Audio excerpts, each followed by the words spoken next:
All right, welcome to the next episode of Discipline, Desire, and Dedication. My name is Dakota Lang. This is Garrett Cotton. Special guest, Ms. Lizzie Mascaro, with us today. Lucky to have me. Yeah, glad to have you on for sure. Been a long time coming.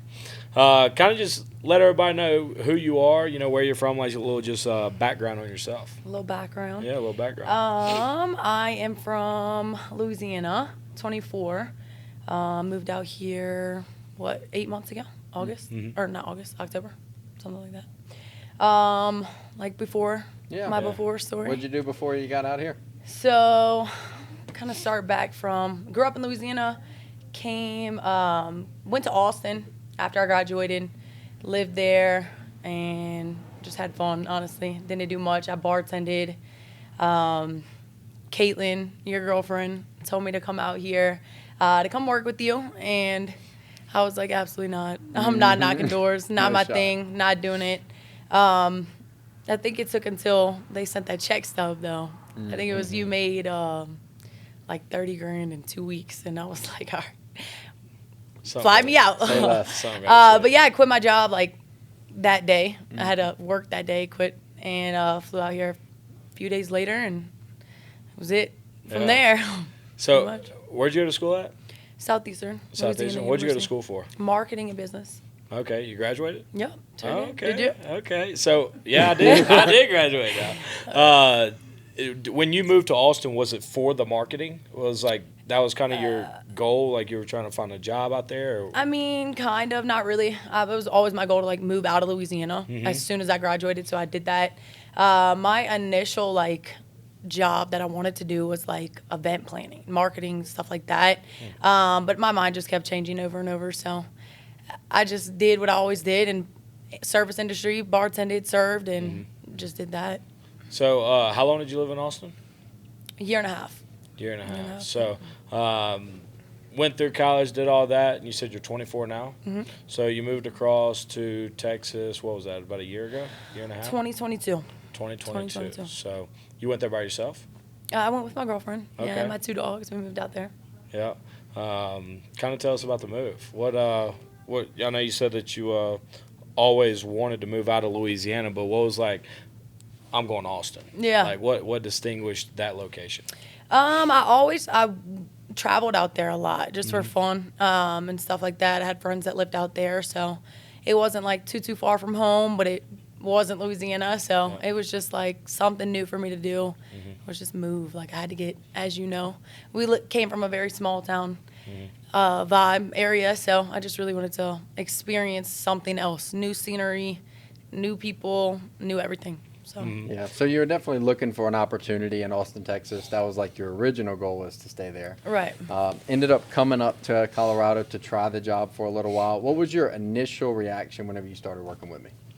I knew. Well, hold on. Let's take that back just a little. When you initially, because y'all communicated one time before she came, right?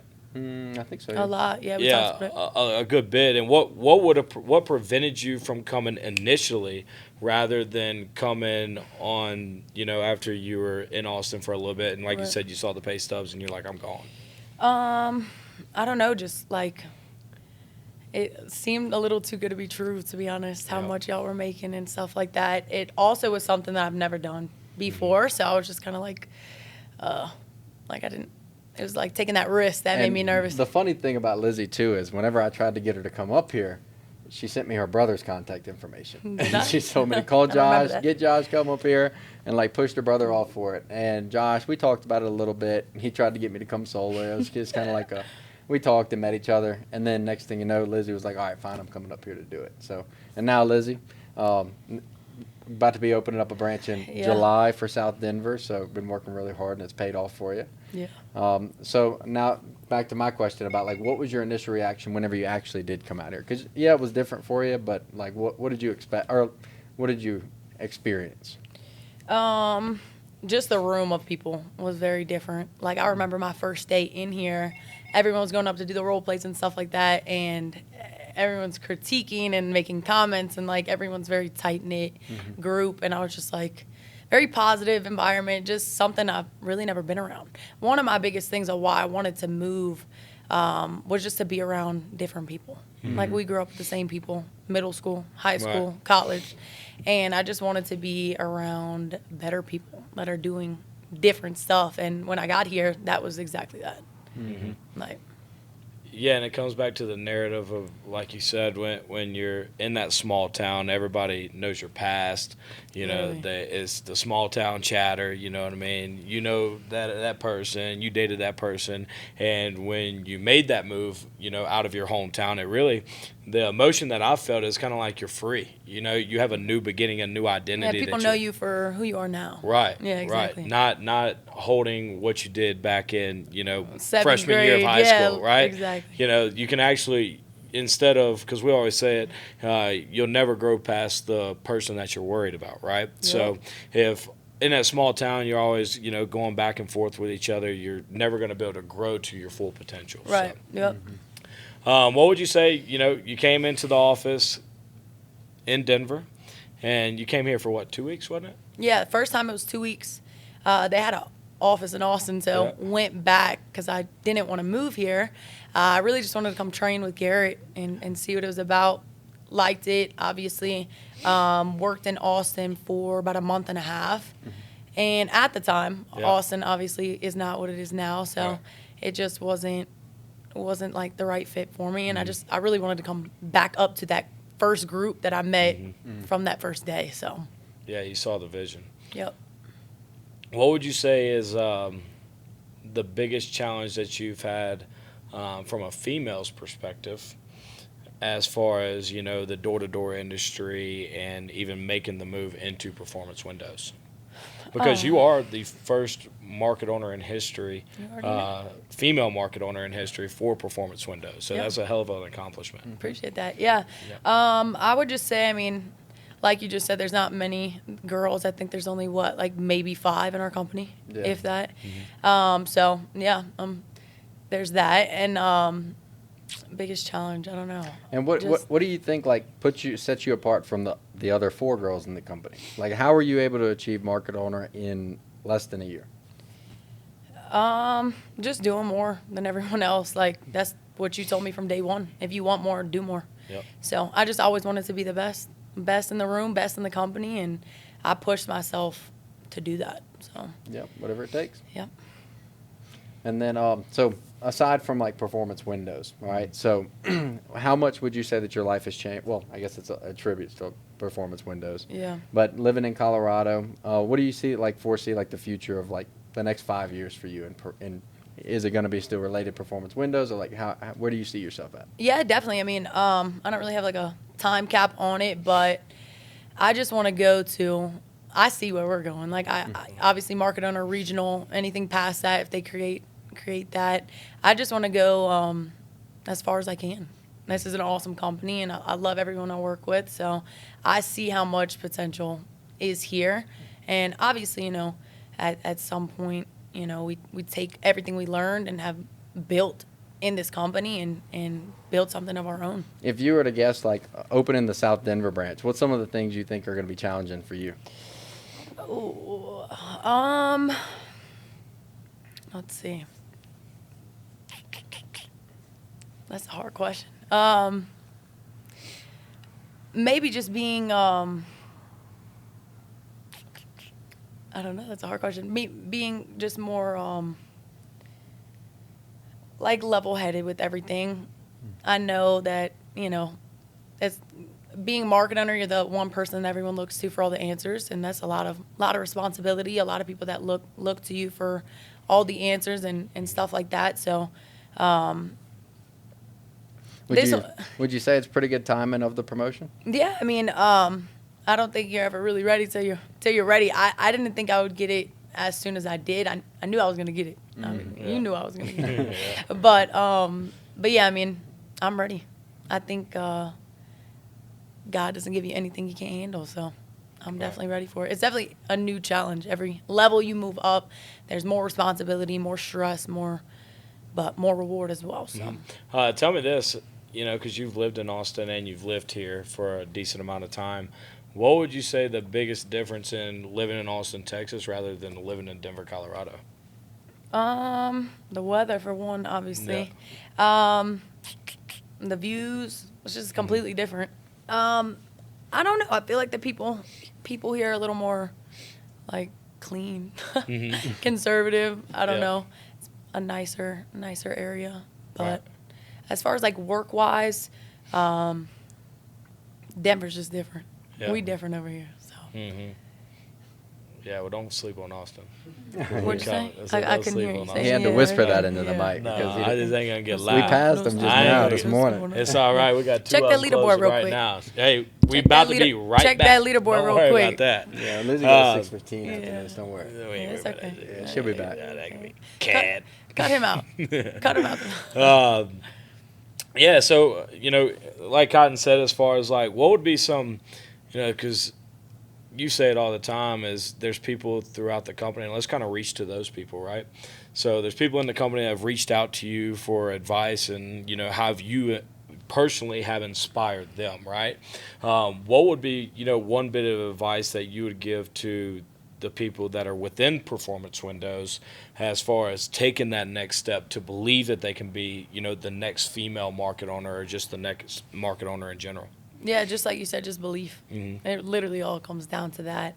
I would say before I worked here, shout out to Garrett, I believed in myself, but as far as my confidence level, like I think somebody that was so successful believing in me from the start made me believe in myself. Not to sound like cheesy, but if you just believe that you can do it and you put your mind to it, you literally can do anything. And so I'm like, well, I mean, if he thinks I can do it, I definitely can do it. Like, look at him. And so that's a lot of what I do for other people here. It's just, it's all mindset, hyping them up and telling them, like, what's the difference between you and I? Like Christine, Eliana, people like that. Because there's no difference. It's just who wants it more, who works harder, who does more. Yeah, and you've had good impact already on Eliana. Eliana came from Jacksonville to come out here. She wanted to be in the same room as you. Wanted to work with me, And now she's had 2 qualifier months already. Christine, right off the gate. 4 sales in the first week. 4 sales in her first week. Yeah, she's been killing it. So yeah, I think for girls especially, too, like if they see another girl have success, too, it's easier to relate to. It really is, yeah. Just having somebody to lead by example. Right. And that's what you've done, and that's why you're going to continue to grow. Yeah. Yep. Did it close? Yep. 17,000. But I think we're going to have if Clay get out the Voxer, I don't know what he's doing in the Voxer because he's supposed to be in the 5 o'clock. Yeah, I don't know what you're doing on Trello. We on a podcast. You on your phone. He's doing the same thing. That's a shame. Not during the. Oh yeah, he was. That's all he's talking about. Y'all give me a second. The train's coming. Train's coming. No, I didn't say that. No. I didn't say that. No. What you want to talk about? Let's do $20 a minute. I told you. 20 a minute. 20 a minute. Well, we'll start at 6 o'clock. 6 o'clock on the dot. We'll start rolling. Well, talk about as far as like the one thing that you can really harp on is like the accountability, right? The accountability that you hold yourself to, as well as what Cotton holds all of you here in Denver as well. Just talk about like what you do on a day-to-day basis to push yourself, and maybe what other people in the room around you do the same. Like currently, or maybe like as a knocker? Just like outside of work. Just outside of work. Outside of work, right. Yeah, that's huge. Yeah, routine is everything for sure.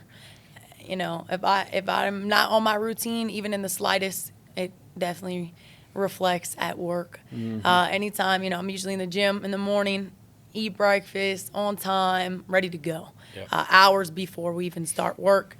And it just gives your mind time to just prepare for the day and for work and stuff like that. And if I skip any part of it, I definitely see it in my day, and other people in the office too.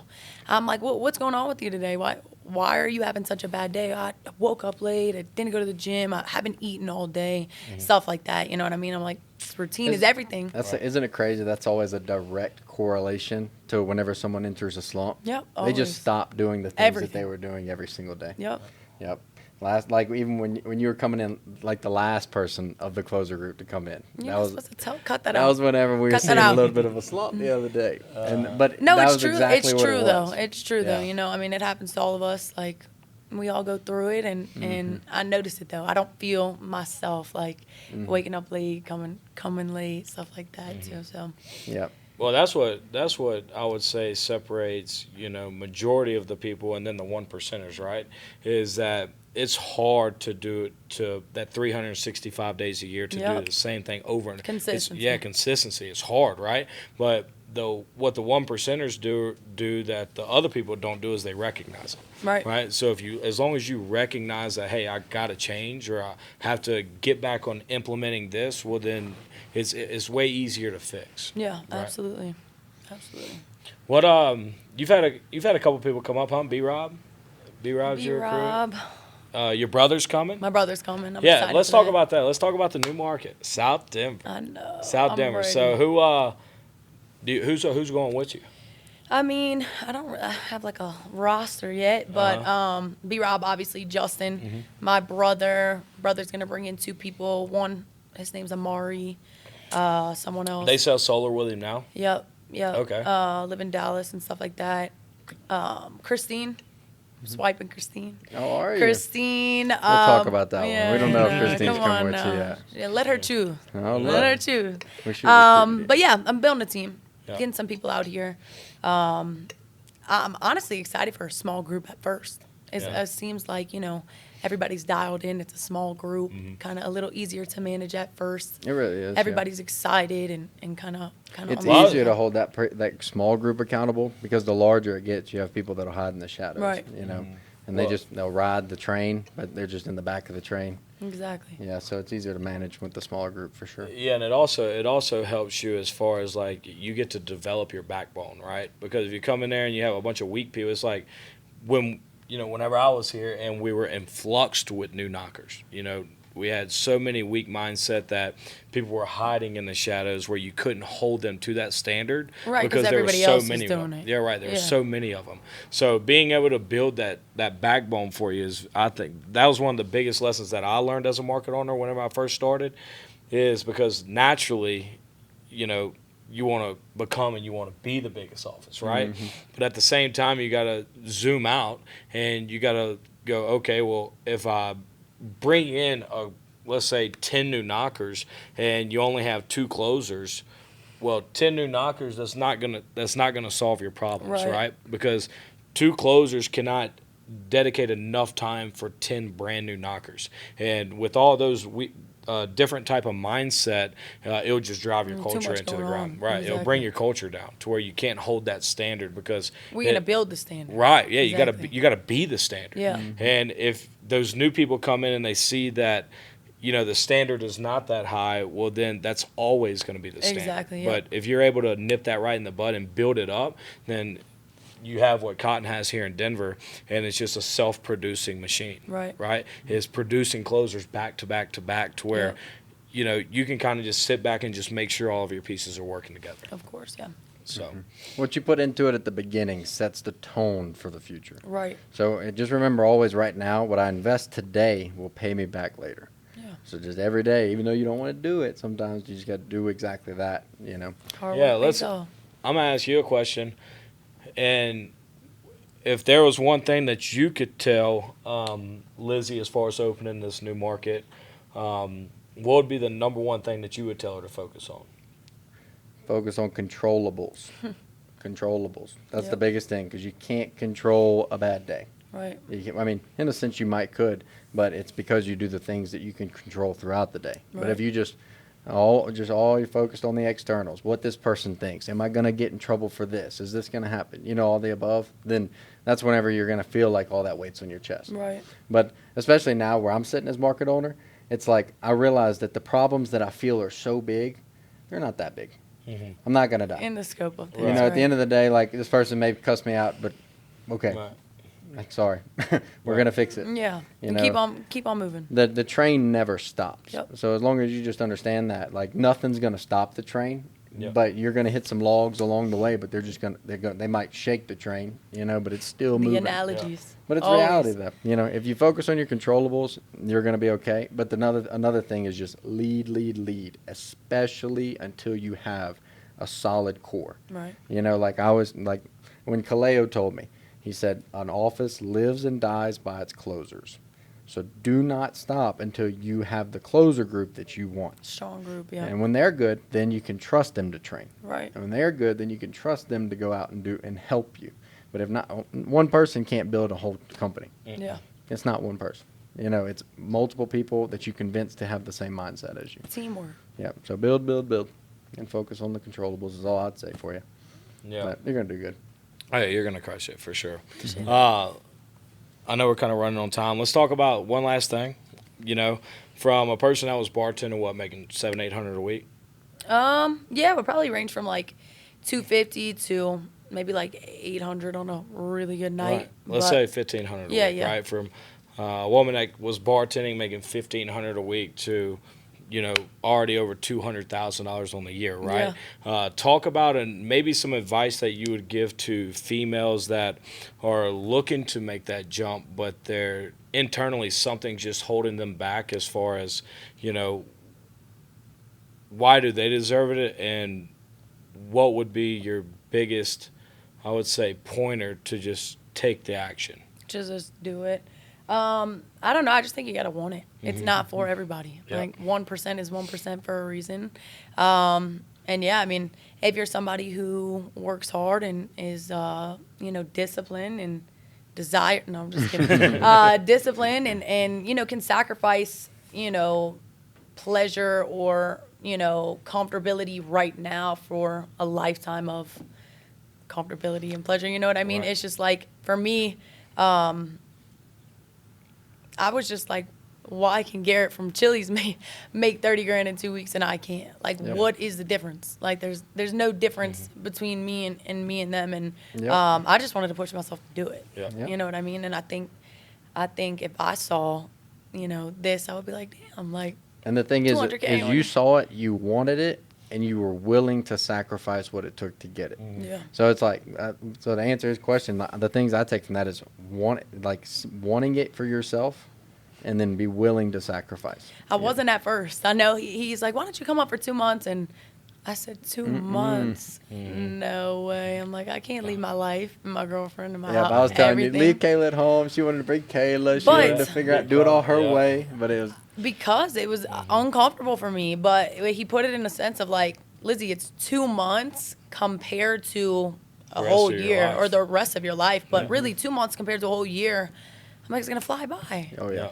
And then my life will change forever. That's all he ever said to me. So I was like, all right. Did it change? It literally has. It literally has. So thank you for that. Yeah. Awesome. Well, we'll go ahead and wrap it up. Thank you for joining us. What's your Instagram? Lizzie.Mascaro. Lizzie.Mascaro. I'll give her a follow. Any last words for the people any last viewing, the family back at home that you haven't seen in a while? Or Look at me now, baby. No, I don't know. check it out. Yeah, appreciate y'all. Absolutely. Thanks. We appreciate you. And thank you for coming on. And thank you for watching Discipline, Desire, and Dedication. Make sure you like and subscribe to our channel. Drop us a comment below. Let us know any thoughts that you might have for us. Myself, Dakota Lane, Garrett Cotton, and Lizzie Mascaro. And we'll catch you next time. All right. Thank you.